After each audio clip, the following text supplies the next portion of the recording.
Вработениот кој што смета дека е изложен на вознемирување на работното место може да поднесе барање за поведување постапка за заштита од вознемирување на работно место до работодавачот. И исто така оваа постапка не е задолжителна, односно вработениот може да поднесе и тужба до надлежниот суд по претходно писмено предупредување до вршителот на вознемирувањето.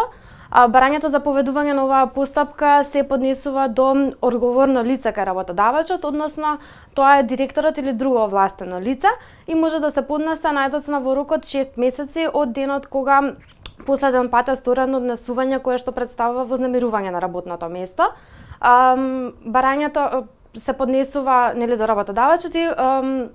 работодавачот е должен или одговорното лице е должно во рок од 8 дена најдоцна да предложи на страните посредување како начин на разрешување на спорниот однос и да им предложи да изберат лице од листата на посредници.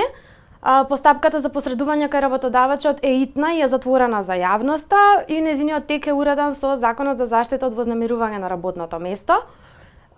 Постапката треба да заврши во рок од 15 дена, а вработениот кој што не е задоволен од исходот на оваа постапка може да поднесе тужба до надлежниот суд и во овој случај видовите тужби кои што му се достапни, односно кои што му стојат на располагање на вработениот се предвидени со чинот 32 од Законот за заштита од вознемирување на работно место.